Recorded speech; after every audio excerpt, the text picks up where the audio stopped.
people have asked me, including my editor, Jonathan Galassi at FSG, he has said, what does Alec see in Morris? And I thought I had to give myself pause, because I mean, in some ways that sort of, I mean, he's just the handsome prince. He's just, he's wonderful. But that is doing Alec a bit of a disservice. That would have accounted for Alec's first attraction to Morris, but not why he loves Morris. And I think that, and I know that what Alec sees in Morris is that Morris is someone who loves more deeply than he is able to say.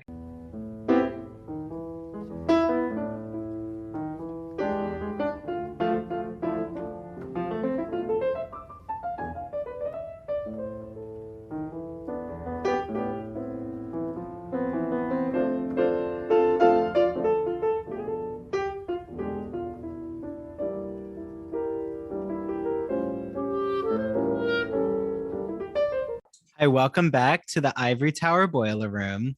I'm really excited to be joined by my guest today, because not only do I get to gush about E.M. Forster and remember my first homoerotic encounter with Morris, but to actually spin it on its head with the lesser known lover, Alec Scudder, in E.M. Forster's novel, who we don't get a lot of information about. So I'm sure we'll cover all of that with William di Canzio, who didn't even ask him if I pronounced that right, but I'm going with the Italian pronunciation. Okay, he gave me a thumbs up. I want to just give you a little info about William. He's a very distinguished playwright whose plays have been staged in the cities of New York, Los Angeles, San Diego, and Philadelphia, where I know he's zooming from right now. Oh, and at Yale University and the Eugene O'Neill Theater Center, and at the National Constitution Center. Okay, so much of William's plays have been performed all over America. He has taught literature, writing, theater, studies at Smith College, Haverford College, and Yale. At Yale, he was appointed Dean of Trumbull College, and he's currently associated with the Honors College of Drexel University. So I'm so happy to be joined with you, William. That is quite a distinguished career bio. Thanks. So, I mean, doesn't quite get me a cup of coffee at Starbucks, but yeah, it looks well on it. Yeah. Okay. Thanks. It's a very, no, let's give you all of the accolades, because I'm so curious first before we get into Alec, the novel that I'm here to really dig in with you about. What is it like to go from writing so much theatrical material to then eventually ending up writing a novel? Like, is it easy to balance those creative sides? I would say that I think as in my experience, playwrights come from sort of two places. Some of us come from theater. I'm thinking of a playwright whom I really esteem come to playwriting from theatrical backgrounds. I'm thinking of Tony Kushner, who's a director and whose degree from NYU is in directing. So he arrives from that tradition. And then there are those of us who come to theater from literature, which is where I come from. I have as both an undergraduate and a first-time graduate student, I studied the tradition of English literature. And so my segue into playwriting was, this is funny, it was this summer that I finished my dissertation. This is a fate I do not wish on anyone, and you should listen to this particularly since you're in the throes of this process. I got hired at my first job at Smith College, teaching full-time, ABD, meaning I hadn't quite finished my dissertation. So I was teaching full-time, never having taught before, like having to make up all this stuff as I went along, teaching full-time and finishing my dissertation at the same time. And I would get to Sunday night when I realized I had to be in the classroom the next day, and realized that I had not done anything but work on my dissertation for the last 4 days. And I would cry, and I would get into a hot bathtub with a shot of vodka or something, and and I would just go on from there. But I felt, this is what I'm getting to, that after I finished my dissertation, I thought, oh wow, now I can write something that I really want to write. And in my naivete, I thought, okay, well, I don't have time to write a novel. I know, I'll write a play. They're short. And that's sort of, when I tried that, it felt like, oh, this is what you've been trying to write all your life, but you didn't know it. And I had a wonderful colleague at Smith on the faculty who allowed me to sit in on his undergraduate playwriting classes, and that gave me a little deadline of trying when in fact I did not write a play in the 3-month summer break. I was back and sitting in on his class, and it gave me a deadline of turning in a new scene every week. So there's that. But the other thing that I've discovered only after I tried to write a novel, and Alec is my first novel, is that there's an element of technique that is shared.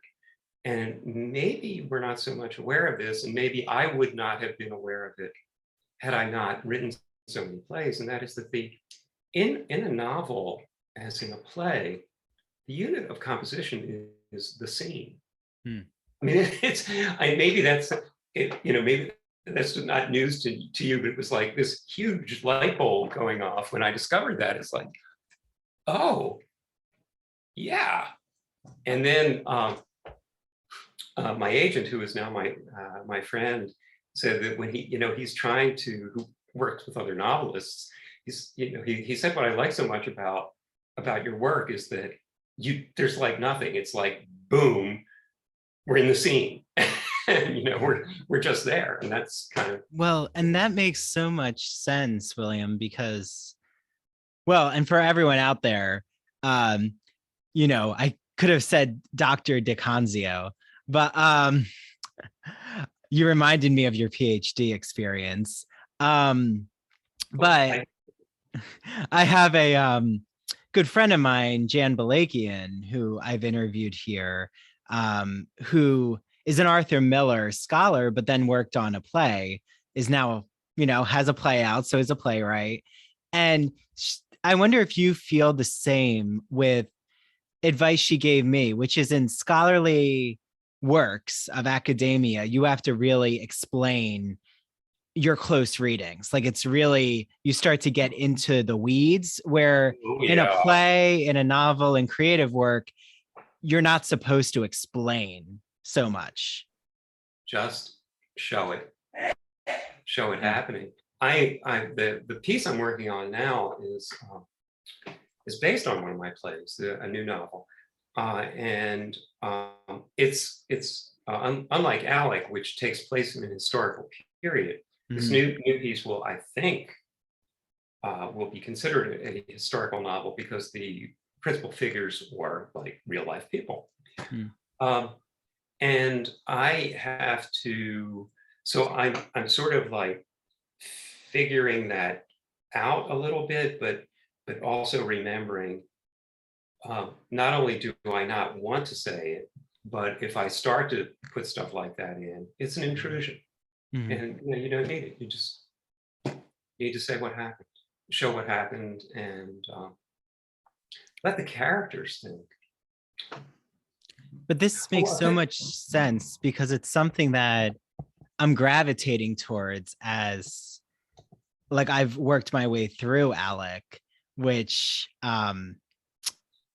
is that I've been listening actually to the audiobook. And we had Oh, talked before we hit the record button, to all of you out there. The performer, his name again is John. John Sackville.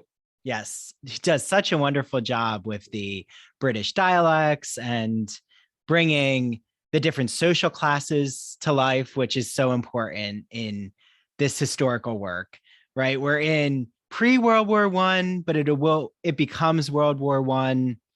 We're like right early 20th century in the UK, mostly England, but actually I think only England.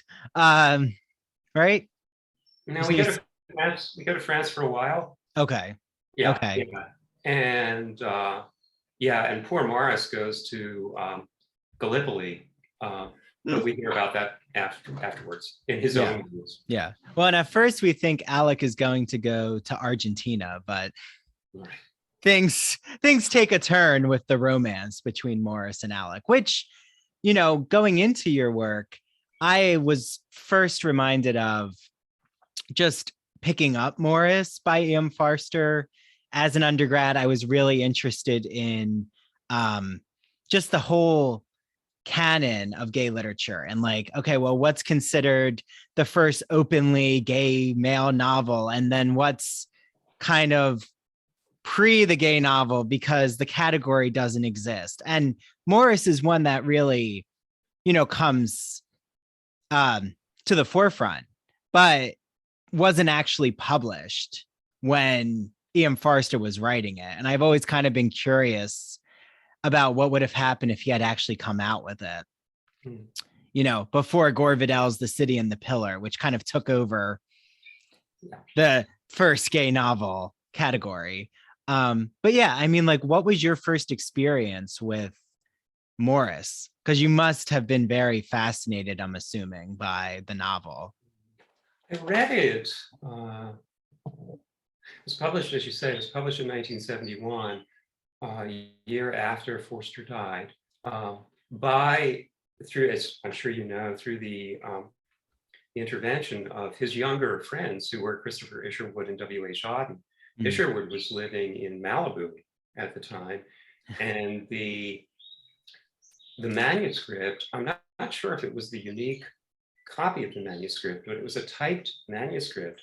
Somebody carried it, another friend who was flying to the States from England, just brought it in his luggage, and it made its way to Malibu, where Auden was visiting Christopher Isherwood. I can't remember when I first read it. It was probably in the late 1970s. It was certainly before the Merchant Ivory movie, which I believe is 1983. Is that correct? Maybe? I don't know. I'd have to check up, but I think you're right. It's in the early 80s sometime. How's this for fun? A few weeks ago, I had lunch with James Ivory. Oh, wow. Yeah, he's delightful.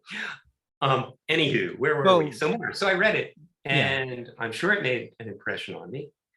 I made I saw the movie when it came out, but I think I was looking through some very sloppy notes that I made around 2010, where I'm just like jotting down ideas, and I so inaccurately remembered the novel that I called Alec Alex in my notes, and I said, what happens to Maurice and Alex in World War One? And then I read Wendy Moffat's amazing biography of Forster, The Great Unrecorded History. I believe that was published in 2011. I read it in 2012. And that's where I thought, ooh, wow, because she uncovered stuff that I did not know about his attempt to write an epilogue, his confessions that as he was revising the novel, Alec was the character who got the most revision because he felt that he did not know Alec. He knew Maurice very well. I mean, gone to school with him, just about, or could have. And it's that Oxford man. Yeah. Well, Cambridge, but we'll forgive Cambridge. you. Okay. Right. It's the right milieu. You got it. But I thought, I mean, I know Alec. This was a kid from what we would call now. I mean, I think there's this funny atmosphere that goes with the condition of being a servant, and that's because for us contemporary Americans, because usually our only experience of them is they're like this human prop in a costume drama that is taking place on another continent at another time, usually another century. Yeah. But when I realized that actually servitude was the largest field of employment in England at the beginning of the 20th century. Who knew? And then when I thought about it, it wasn't that, Alec was this servant, but rather he was a working class kid who managed to get not a bad job as a gamekeeper. And it just so happened that the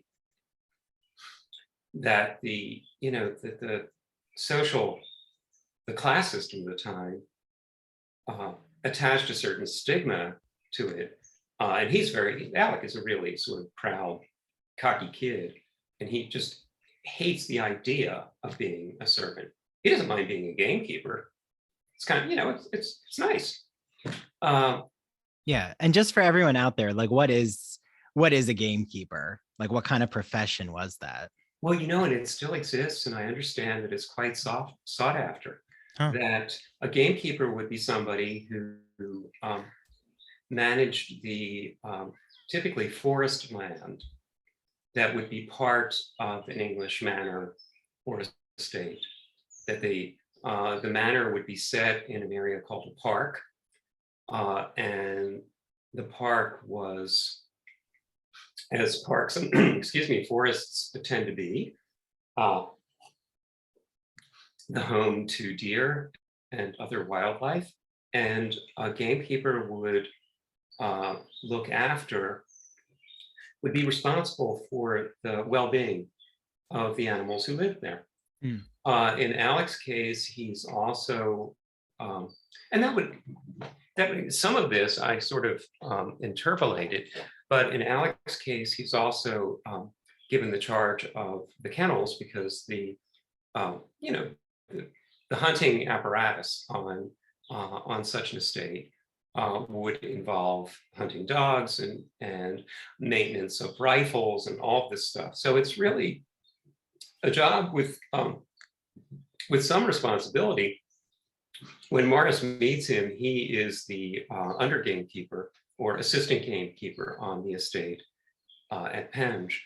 And in my novel, we learned that was a promotion for him because he had been, his very first job when he was 16, he was the gamekeeper's apprentice or boy. So it was like going from being, intern to assistant gamekeeper, associate gamekeeper. Yeah, well, and what I find so interesting is like what you brought up, that E.M. Forster, we really don't get a lot of Alec's psychology, his nuances, because everything is told through Maurice's point of view. Yeah. So we're getting kind of an unequal power dynamic. We're getting the like upper class, aristocratic, like you said, college educated, Cambridge curriculum. So when he meets Alec, there's almost this fetish established with, okay, here is now the gamekeeper, and Maurice is breaking a taboo by being with Alec, which I think E.M. Forster knew really well. Well, and funny you should use the word fetish, because everybody's, I guess the most famous gamekeeper isn't Lady Chatterley's lover. He's a Oh, gamekeeper. Right? well, that's So I true think, with the affair and yeah, oh yes, so D.H. Lawrence yeah, went for that too.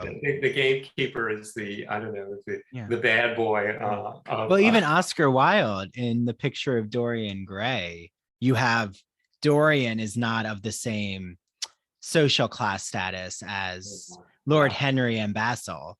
yeah. So yeah, there's definitely a lot of that. And Right. oh, and Yeah, speaking yeah. of class, uh, Forster had a model, and I'm sure you know this, for the relationship of Alec and Morris, and that was his friends, where they were his friends, Edward Carpenter and George Merrill, and that was, if anything, even more extreme, Hmm. because there was also a discrepancy, big discrepancy in age. They're like 24, 26 years. Merrill, who was the much lower class. Merrill was like from the slums, really grew up impoverished, as Alex certainly did not. But Hmm. and and um, and Edward Carpenter came from, if not an aristocratic family, then a very wealthy bourgeois family, and had gone to Cambridge, and and so yeah. So I think that yeah, the class taboo was, yeah, a big deal. I don't, probably not a bigger deal than the same sex thing, but it was in I think in English mores, it was as unthinkable. I mean, it was illegal for two men to have a sexual relationship, but it was unthinkable that two people of different social classes would Hmm. would have that kind of romantic relationship. Yeah. Well, and I think I'm so glad you brought up Edward Carpenter, right? Prominent English sexologist, is at that cutting edge of homosexual language in Yes. medical journals. Yeah. Same with his friend John Addington Sibbins, who had passed away though, but all part of this community with Oscar Wilde. But all of the language that they're kind of using is still what's unnameable, the love that dare not speak its name. But in a way, even though that concept of homosexuality exists in terminology, it still really is not in the culture. Like Morris isn't calling himself homosexual, or Alec is not describing himself. There's still kind of coded language. So, what was it like to kind of tap into that moment in history? It was, oh well, it was lots of fun. Yeah. I did, when I wasn't busy weeping on the on my keyboard and sweating bullets, I was really having fun with this project. Yeah, I found out something. I wrote my dissertation on Walter Pater, Oh. who had been one of Oscar Wilde's teachers and a huge queer at Mhm. yeah, Wilde went to Oxford. Um, but in my research for that, I discovered that before, it was rather late, it might have been like 1879 or so, that there were no homosexuals before 1879 because the word had not been invented yet. So this was like fairly recent medical jargon. And yeah, I had a British teacher in grad school, an Englishman who was considerably older. He was well into his 70s when he was teaching us. But he came from a generation where he didn't say homosexual, he said homosexualist.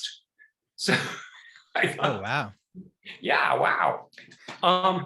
So it wasn't too hard, and I think a lot of us grow up, finding ways not to say gay. And I mean, your generation has reclaimed the word queer for us, which is so useful. Um, not so in my generation, but the the important thing, and even, I'm just thinking, even Alec has that moment of shame when Risley first comes on to him at the estate where at his first job, where he's just a kid, and he's so embarrassed because he's embarrassed because he thinks that Risley has told his employer that Alec is one of those, and that embarrasses him. And Risley, who is way ahead of the game, is saying, "Listen, just chill, kid. There's nothing to be embarrassed about. She's really cool." Yeah, but I think what's so impressive with the voice that you give Alec is, like, he's really aware of his authenticity and like what he desires. And usually, like you brought up shame, I think readers would expect when they open up something from like right before World War I that they're going to be full of men who are shameful in the closet. But Alec is kind of the antithesis to that. Like he's still trying to live his life. It's more Maurice who has that pressure of not wanting to be fully himself. Like, so maybe like, why do you think Maurice is more not shameful, but is not completely comfortable being fully out? And yeah, what's holding Maurice back? I think it's his social status. People think of Maurice as an aristocrat, but he's really not. He is sort of like Edward Carpenter, a really rich bourgeois. I mean, his father was a stockbroker and founded the company that he is working in as a young man. So he's got lots of money. His father was a gentleman, but not, an aristocrat of some kind. So he had the means and the sort of a gentility of he was a gentleman. So he was not an aristocrat.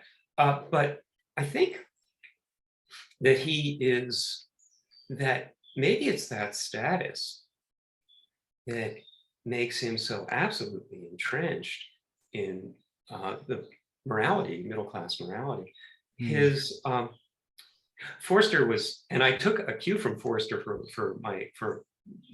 Alec. Forster said it was his ambition in writing Maurice to create a character who was unlike him in just about every way except one. And so he made Maurice handsome and athletic, very conventional in his morality, and not overburdened with intellect.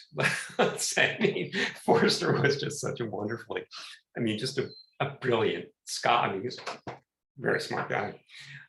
When I got to Alec, I decided that the way that Alec, it wasn't so much physical appearance or that, but the way that Alec would be not like me was that I was raised in a Catholic family and sent to Catholic schools, and therefore indoctrinated, imbued with homophobia in my religious education, and therefore subject to the most torturous scruples as a kid and even as a young man. And I thought, I am going to spare him that. That is how he is not going to be like me. He is going to be somebody who, I looked like a normal kid. I think I mostly acted like a normal kid. I'm sure I was a little zany. I was terrible at baseball. There was a dead giveaway, but that unlike me, Alec would recognize from an early age that he was attracted to other boys, um, the strength and the authenticity of the attraction. I mean, we don't have to ask people or ascertain if we're sexually attracted to somebody. I mean, it's like kaboom. It's nothing. I mean, it's like it's there. He knew that, and he just decided from an early age that it was good.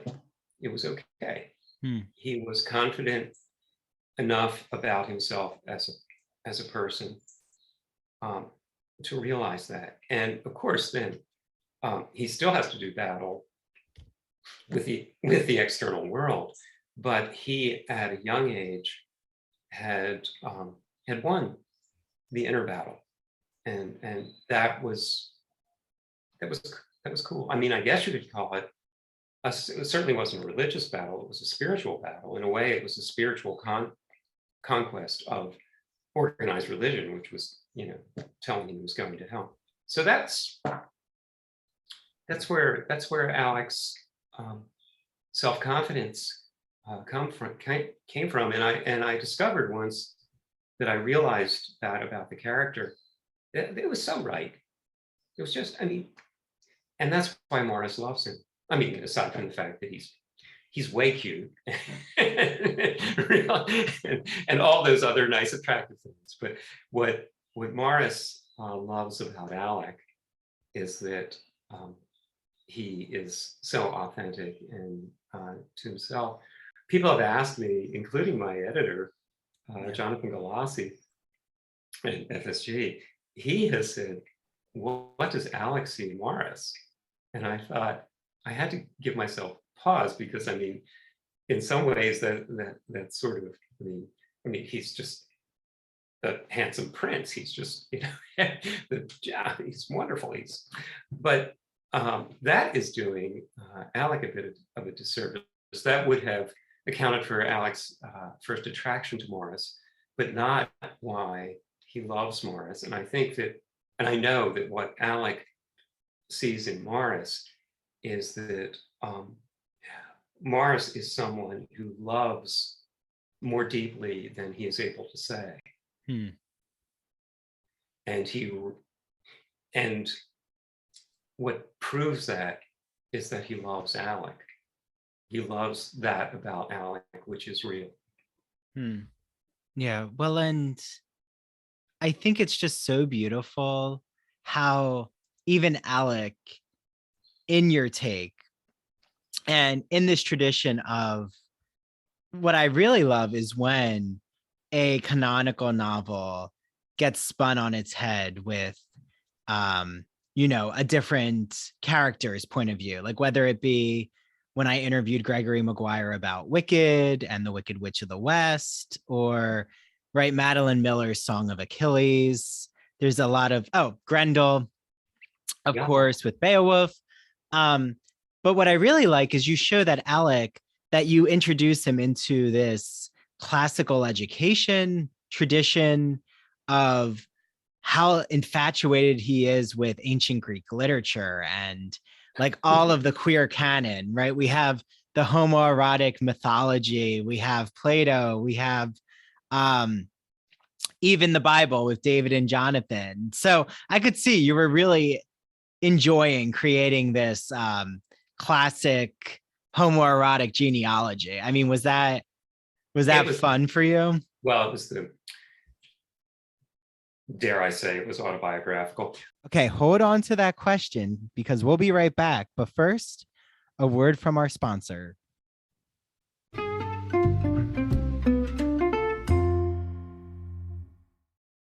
Your brain needs support, and new Ollie Brainy Chews are a delightful way to take care of your cognitive health. Made with scientifically backed ingredients like Thai ginger, L-theanine, and caffeine, Brainy Chews support healthy brain function and help you find your focus, stay chill, or get energized. Be kind to your mind and get these nootropic chews at ollie.com. That's OLLY.com. These statements have not been evaluated by the Food and Drug Administration. This product is not intended to diagnose, treat, cure, or prevent any disease.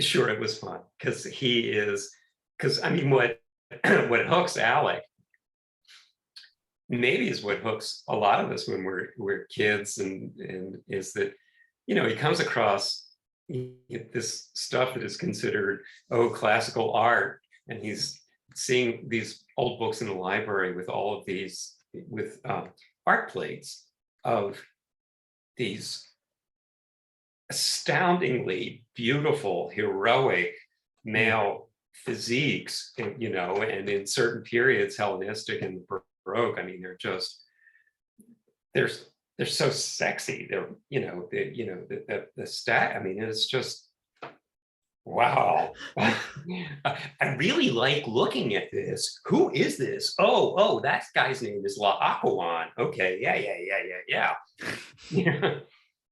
Well, and something that Forster didn't do, maybe, I know he felt really conflicted. I'm not sure how he would have felt with the novel even having come out posthumously, but that even the movie is not explicit in the sexual scenes. We don't get a lot of male nudity. I think maybe there's like a back shot of Maurice's butt or Alec. I haven't seen the scene in that, you know, it's been a while, but like, I remember that there's that infamous moment in the novel and in the movie, which is when Alec climbs up the ladder, thinks he's been called by Maurice to go into his bed and please him. And in the movie, there's nothing, it's like just completely, the whole sexual moment is gone. Like they wake up in the morning and it's left to the interpretation. But like, what I love is you introduce like consensual, exciting sex in the language. Like Alec is really knows how to speak about his sexual desire in language. Oh, thanks for saying that. I was, when it's pretty, one of the other things that I learned from Wendy Moffat's biography was that when Forster wrote Maurice, he was inexperienced, let us say. He had not had an erotic experience. So he was in his early 30s, but had never had a sexual experience. So I think maybe some of that reticence was ignorance. That does not account for why he would not have written stuff in as he revised the novel in later decades when he was certainly experienced. And it may just have been that he thought it was appropriate to his time. But when you mentioned the movie, I made a point of avoiding the movie while I was working on Alec. I did not, I mean, my source was Forster. And I didn't want, I mean, movies are very powerful. And James Ivory is a wonderful director, so I'm sure the movie is terrific. And I remember it as being very good, but I knew how susceptible I would be to a film if I watched it, and then I would be sort of adapting Merchant Ivory instead of working with the primary text. So I didn't do that, but it's kind of, I had my one-star review on Amazon is it's too graphic. This was somebody who wrote, I love Maurice, but this is too graphic. So too graphic. I mean, yeah, right. There could have been, you know, I always think things could be more graphic. Like, not that I want it to be more graphic, but like, I think it's very right. It's all emanating from Alec's psyche. So it makes sense why he's experiencing arousal or coming to his own with his sexual knowledge.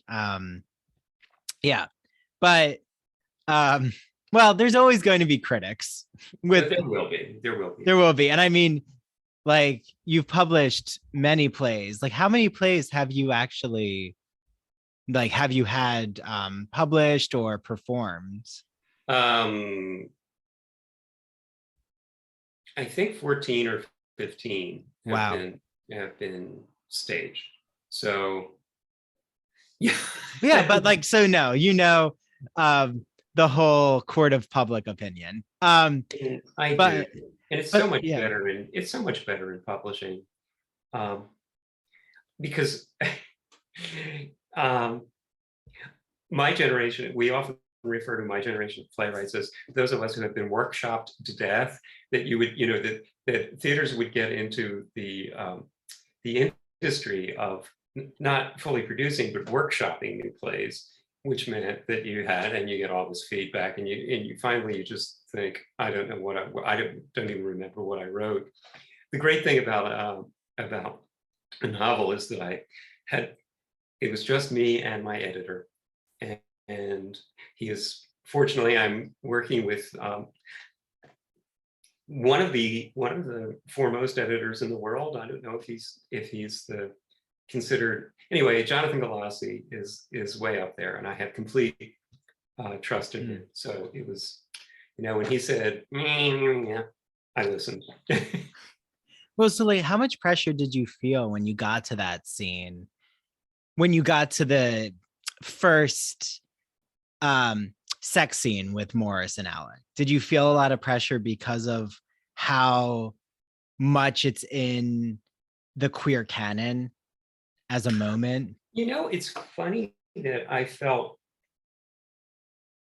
I know I enjoyed it because I was, that part of the novel that coincides with Maurice. I had an obligation to, in Alec, my novel assumes that the action of Maurice really happened. I mean, that was what happened. That was not fiction. In Alec, that fiction is fact. So I had to remain, on the one hand, it's a little bit daunting because you have to remain true to Forster. On the other hand, it's really kind of secure because I had this nice structure there, that I could work in, but it was, the structure was always there. And what set me free was that I knew I had to present the scene from Alec's point of view. And that's why we're at one point early on, and Forster tells us that Alec asks Maurice if the door is locked, because he doesn't, he knew they would really get in trouble, and he, more than Maurice, I mean, he'd be canned, if not prosecuted, asks if he can lock the door, or if the door is locked. And Forster, he goes and locks the door and comes back and gets in bed. But in Alec gets to watch Maurice walk to the door naked, come back to the bed, and see this. I mean, this is a dream for Maurice. This is just a dream. Alec has had some sexual experience before. Maurice has not. And here is this, it's like, the god Eros, just there. Yeah, like Maurice has had kissing. Barely. Like barely kissing with barely. his Cambridge connections. Yeah. But also that was kind of like established that these are boys being boys in prep school or boarding school kissing. But yeah, it wasn't a lot of bodily contact. So yeah, that makes a lot of sense why. And certainly not with their clothes off. No. And what you have to believe, and this is absolutely shameless in Alec, is that both of these guys are just beautiful men. That there is, that they have that.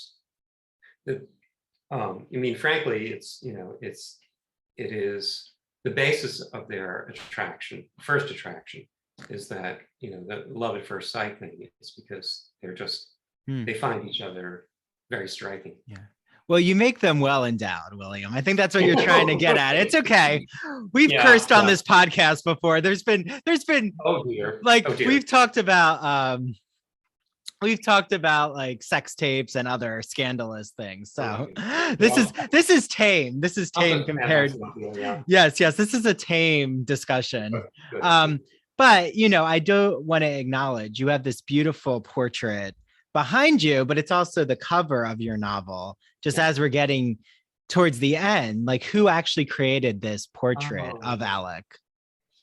The idea came from a conversation that I had again with my editor, who said that he would like the cover of the novel to feature a very simple black and white drawing. And I thought, oh, great, we're on the same page. I'm very, very fortunate to number among my friends a painter who's quite prominent here in Philadelphia. His name is Paul Dusold, Dusold. He's credited on the cover. And I went out on a limb and I asked Paul if he would consider doing a portrait of Alec to submit to the art department at FSG, because I didn't have the authority to say, okay, I want you to do the cover. And he was all for it. And we talked about what we wanted. Actually, it's not framed yet, but he did a couple of renditions, and one of them is based on an old photograph of me. And he was the one, Paul said that was his favorite, that he wanted, that was Alec. But I thought, no, it was me. It wasn't Alec. So the model is not a professional model, is a friend of Paul's daughter, and his name is Finn, Fin. And I was very pleased that when we showed it to the cover designer, a man who's the head of art at FSG, Rodrigo Corrales is his name. Doesn't he sound like sounds like a character in The Princess Bride? I just love it. I haven't talked to him. I hope he has a Spanish accent. But he wrote back in an email. He said, I love the art and the boy is beautiful. Well, that's good. That's a compliment. That's all you needed. And I think it gives it the historical flavor without being cheesy. Like, because I could see someone could really go wild making this a cheesy, like, Ripper, like I don't know, a Harlequin romance cover. Yes. Or even having Alec and Morris, even though it's such a vivid moment in Alec's life when he first is sexual with Morris, it would be a little odd to have that on the cover. And then it centers Morris, which is the whole point, is this is Alec's narrative and giving him life. So I love it. It also has this really classic ancient, it has that ancient Greek almost atmosphere of sculpture. That was exactly right. Paul is very proud. Paul was trained at the Pennsylvania Academy of Fine Arts here in Philadelphia, and he's very proud of that tradition. And they, they pride themselves on portraiture. Yeah, Thomas Eakins, and portraiture, and Mary Cassatt, landscapes. He's not somebody who turns his back on tradition, and Paul is pleased with this. I would just say that what's unusual about the cover is that in the portrait behind me, the paper is cream-colored stock, which, by the way, this is wonderful. My father's first enterprise as a young married guy trying to support his wife and baby, whom they had very, very early, my sister. He had an art supply store. and it didn't last for very long. But when he got rid of it, he kept a little bit of the inventory, and among it was a folio of this very expensive drawing paper that he would sell by the sheet. And so I asked Paul if he would like it, and he said yes. So this portrait is done on a piece of paper that is probably 70 years old or 80. I mean, it's just Wow. but it's very precious to me that it was from my father's store. But the difference between the portrait and the cover is that since the stock is so light, the white chalk highlights on Alec's face are not so prominent. And when FSG, when they did the cover, they changed the background to gray, and so the chalk highlights stand out more. And I've really grown to like it. It's kind of distinctive. It's a little bit, it's not a little unrealistic, but I'm glad you like the cover. I love it. Well, and also it was such a surprise for me to encounter like how the action's going to unfold, because you're really not given any of that insight in the cover, right? Sometimes the cover really gives you a spoiler, or it's like one specific theme of the novel, where here I like that it's centered on, you know, Alec's male body. But even that, it's his face, and he's kind of pensive and contemplative. We're not given too much. And I like this surprise. Did you see what Alexander Chee described it in the New Republic? It was funny that, you know, you've probably seen that article by him about Alec. It's called The Afterlives of E.M. Forster. If you haven't read, take a look. Yes, I need to take a look. It's a terrific essay. But he says that when he got his copy of Alec from FSG, he unwrapped it. He said it looked like an English novel published in the 1960s and set in Italy. So wait, and who was the writer of that again? Alexander Chee. He is a novelist himself, and really, you know, he wrote it's a very, you know, wonderfully queer. He teaches at Dartmouth. He teaches writing at Dartmouth. Oh yeah, you're gonna love his stuff. Okay. His latest is a book called How to Write an Autobiographical Novel. Oh, it's okay. a collection of essays that are actually an autobiographical novel. Oh yeah, I'm glad to let you know about him. CHEE. Oh, good. Okay, so Alexander Chee. Well, and if I can, as we, you know, finish, and this has been such a wonderful discussion, went by so quickly, as it always does when you're talking amongst friends of, you know, queer literature. Michael Cunningham writes a really beautiful blurb on the back of your novel. And he specifically says, just when it began to seem that I couldn't read E.M. Forster's Morris one more time, as much as I love it, here's Alec, William di Canzio's brilliant reimagining of Forster's classic. So I just want to know, have you had a lot of discussions with Michael Cunningham? We were supposed to do he was supposed to do be my interviewer for the Philadelphia Library thing.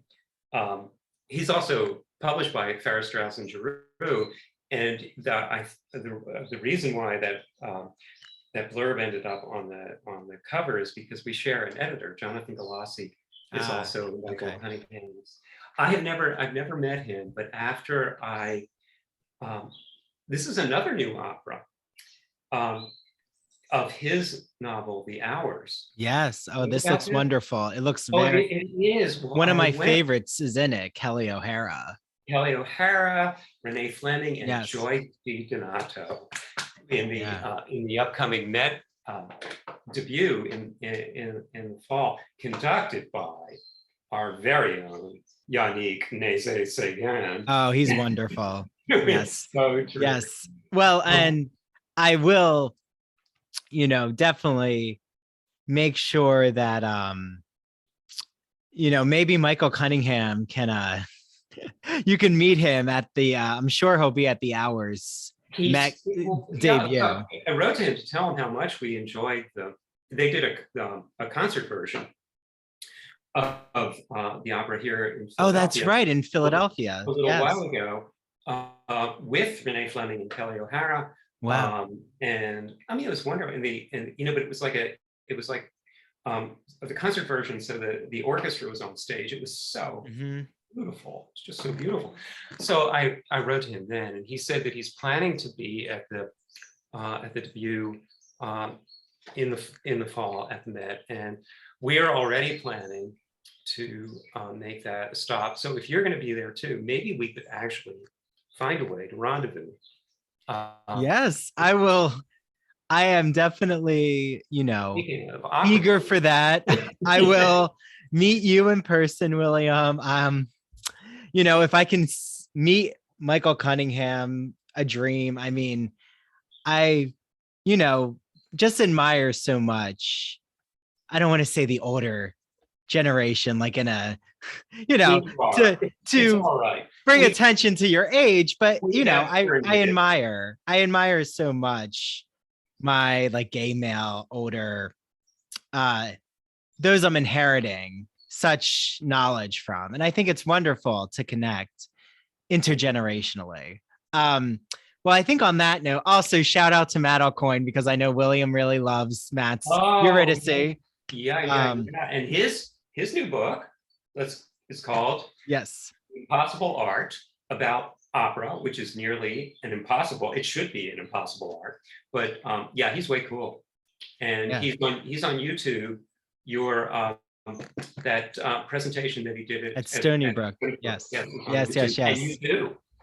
Yes. Well, and all of that really emanated because he had done a Whitman opera, and that has a lot of queer homoerotic moments, and but there's a lot of panic in it. So what I love about Alec is, there still is questioning. Alec will end back on Alec is trying to find himself sexually, but of course he's still bounded by time historically, and does, worry about how open he can be. So, even though it is still so nice to actually have Alec, have language that matches our current moment and kind of bring Alec out of the closet, you're still bounded by the early 20th century. So yeah, but you do such a beautiful job balancing that tightrope. And I think Ian Forster would be very pleased looking down on you, William. That's the greatest thing you can say. Thank you. And also, wait, I know I keep saying we're going to end, but I have to ask. I mean, you have met and have befriended, it sounds like, James Ivory, right? Oh, yeah. But has anyone else from the Morris film universe reached out to you, or has there been anyone else who we might be eager to know who received your novel, who doesn't just have to be attached to that film, but someone who they made an impression when they reached out to you? I would say I sure hope that Rupert Graves has read it. Mm-hmm. But I don't know. Ivory again knows Jonathan Galassi at Farrar, Straus and Giroux, and wrote to him to ask to tell him how much he liked the novel, and to invite me and to get in touch. So we had lunch. He is 93. Wow. He's working on a new screenplay. He lives like half a block from the East River in New York. He's also got a place out in the country. But and we just like had lunch at a restaurant near his place. I mean, he just like astonishing. He's wonderful. So I was very honored by his compliment, and really happy to meet him. he was, I also sent him a couple of books. I sent him The Great War in Modern Memory by Paul Fussell, which has a queer edge to it. That was the other thing that, that it just reminds us that the World War I was like or the Great War, as it was called, was the foundational trauma of our age, of the 20th century. And it's still playing out. And the other book is a book called In Parentheses by a Welsh writer named David Jones, who published in 1931 with a prologue by T.S. Eliot. But that book was my source for the history of the Battle of the Somme, which is where Alec is wounded. So those are two really beautiful pieces. Yeah. Well, and is there any plan for Alec, because you are a playwright, William? Is there a plan for Alec to be performed on the stage? And not on the stage, but in the interest of but to be honest with you, we have had two, we've been asked about a film version twice. And by some very nice people. I should probably explain that the film and stage rights are managed separately from the literary rights. And while I submitted the manuscript of Alec to the Forster estate, which is managed, the literary estate is managed by the Society of Authors in London. And they gave me their blessing and said, "Go ahead, do this."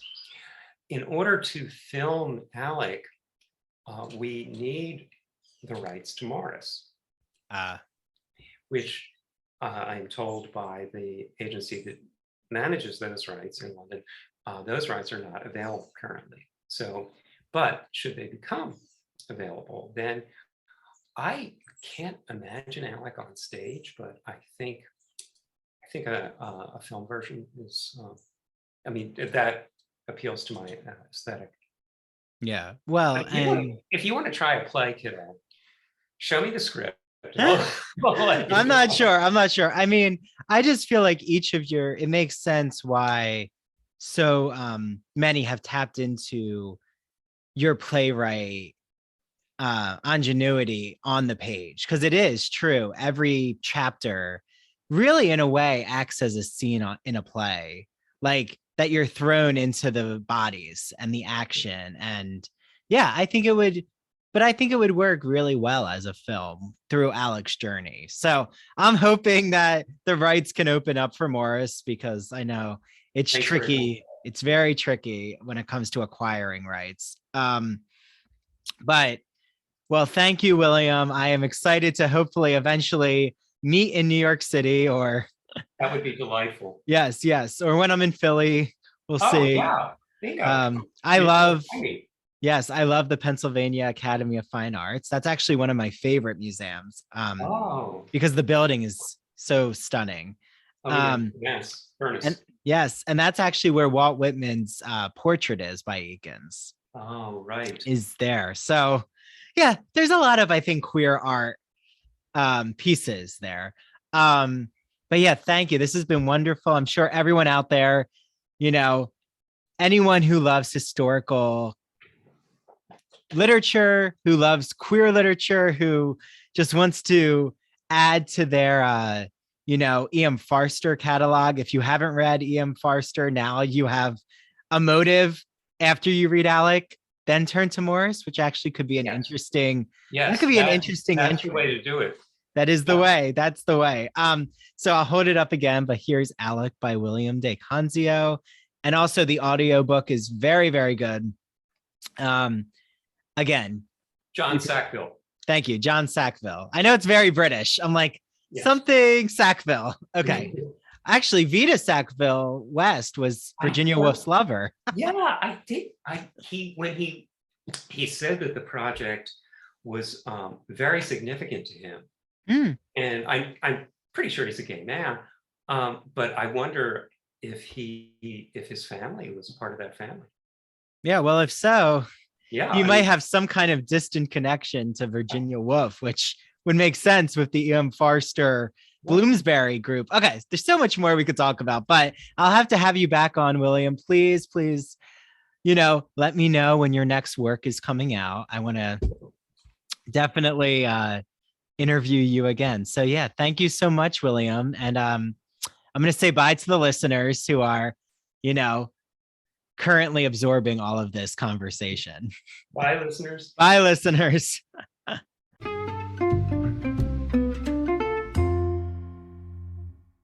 Thank you so much for listening to the Ivory Tower Boiler Room, or True Crime in Academia. I'm Andrew Rimby, the executive director. Our team includes Mary DePippi, our chief contributor, Nicole Arguello, our marketing assistant, and Kimberly Dallas, our editor. Ivory Tower Boiler Room episodes come out on Monday, and sometimes I'm joined by a guest co-host. Make sure you follow us on Instagram and TikTok at Ivory Tower Boiler Room, and on Twitter at Ivory Boiler Room. And here's Mary. Hello, everyone. I am the host of True Crime in Academia. Do not forget to follow True Crime in Academia on Instagram and TikTok at True Crime in Academia. And coming soon, there will be a Twitter also at True Crime in Academia. Now, if you're like me, you like to have bonus episodes. I love extra content, don't you? So go to patreon.com/Ivory Tower Boiler Room. Not only do you have access to our video interviews, but you will also be able to access never before seen bonus episodes. So like I said, we don't release them anywhere else. You can only get those on Patreon. So go to patreon.com/Ivory Tower Boiler Room and become a subscriber today. And don't forget to listen to Ivory Tower Boiler Room on Mondays and True Crime in Academia on Tuesdays.